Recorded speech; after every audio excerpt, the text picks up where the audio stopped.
On a quiet, peaceful evening, Tom the cat was sprawled out on the couch, half asleep while the TV droned on. He wasn't paying much attention to the news. But then, a few words cut through the noise and made his ears twitch. Breaking news. NASA is recruiting animals for a new, top-secret space mission. Tom's eyes shot open. Suddenly, he was picturing it all himself, floating effortlessly in zero gravity, decked out in a shiny, custom-fit astronaut suit, waving coolly to the cameras back on Earth. Neo, astronaut Tom, he purred to himself, a proud smile spreading across his face. I definitely like the sound of that. But of course, Tom was never truly alone. Hiding just behind the sofa, Jerry the mouse had heard every single word. A mischievous grin lit up his face. Oh really? If that silly cat thinks he's going to space, Jerry squeaked to himself, then I'm going too. There's no way I'm letting him have all the fun by himself. And so, the very next morning, absolute chaos descended upon the Space Center. In classic Tom and Jerry fashion, a wild chase was already underway. Tom, with his eyes locked on Jerry, scrambled around the towering rockets, completely unaware of his surroundings. In a frantic leap, he chased Jerry straight into the open hatch of a launch-ready rocket and the door slammed shut behind him, locking them both inside. Before anyone on the ground could even figure out what had happened, a booming voice echoed across the launch pad. 3, 2, 1, liftoff. With a tremendous roar, the rocket blasted into the sky, leaving a crowd of stunned scientists and technicians staring up in disbelief. Inside the spacecraft, things were getting weird. As they broke through the atmosphere, gravity vanished. Tom found himself floating helplessly in midair, spinning around and around like a furry propeller. Neo, what is happening to me? He wailed, his paws flailing wildly. Just then, Jerry floated gracefully past him, doing a perfect somersault. He giggled, "Welcome to space, partner." Tom, seeing his chance, tried to lunge and grab the little mouse. But every time he pushed off a wall, he just sent himself into another uncontrollable spin. It was useless. Jerry, on the other hand, was having the time of his life. He zipped around the cabin like a seasoned pilot, playfully pressing random buttons and pretending to be in charge. Captain Jerry reporting for duty. He squeaked, saluting smartly with a tiny piece of cheese he'd smuggled aboard. After the initial shock wore off, the unlikely duo began to explore their new, floating home. They discovered all sorts of wonders, snack packets that drifted through the air, panels with hundreds of blinking, colorful buttons, and a strange, boxy robot assistant named Astro 9.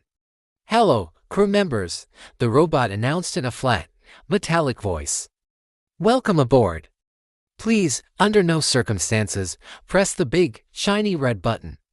Tom looked at Jerry. Jerry looked back at Tom, a familiar, mischievous glint in his eye. Of course, they both reached out and pressed the red button at the same time. Instantly, alarms blared throughout the ship. A red light flashed menacingly. "Warning, warning! Meteor field approaching!" shouted Astro 9. Tom and Jerry scrambled to the window and gasped. Outside, a terrifying storm of glowing, jagged rocks was hurtling right toward them.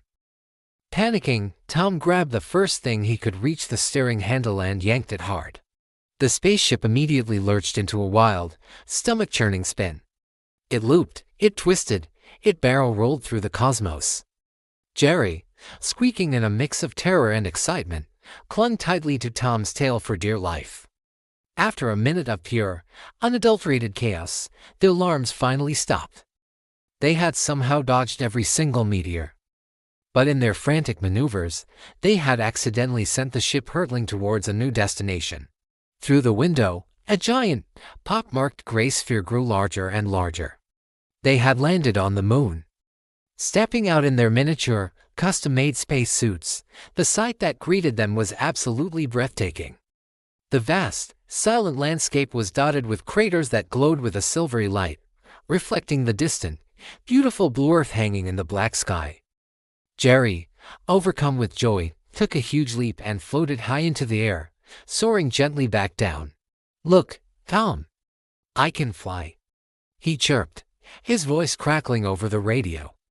Tom, not wanting to be outdone, tried to do the same. He took a mighty bounce, and promptly tumbled headfirst into a deep crater filled with fine, silvery dust. When he finally climbed out, he was covered from head to toe in the glowing powder. He looked like a fuzzy, cat-shaped lantern. Jerry couldn't help but burst out laughing. Wow, Tom! You're the first glowing cat in history. As they explored the lunar surface, they stumbled upon something truly unexpected. Huddled in a large crater was a colony of moon mice. They were tiny, adorable creatures whose fur glowed just like the moon dust, and when they squeaked, it sounded like musical notes. The moment they saw Jerry, they swarmed around him, cheering and celebrating their new, tiny space hero. Jerry puffed out his chest and stood proudly. Looks like they've finally found their king, he said, enjoying the attention.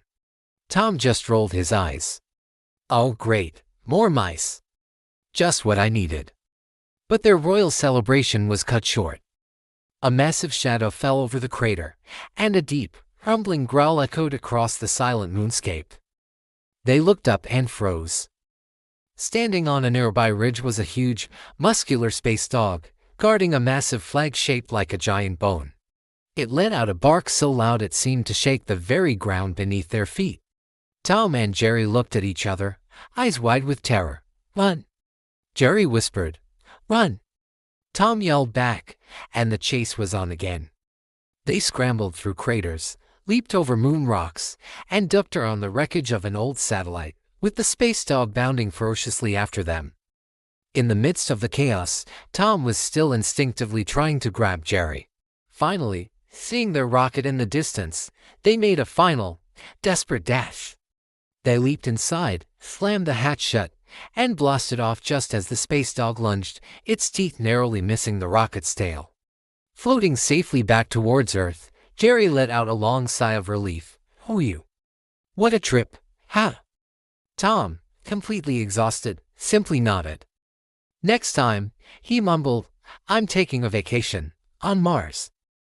Maybe it's quieter there. When their rocket finally touched down back on Earth, they were greeted by a media frenzy. Reporters and cameras were everywhere, surrounding the ship.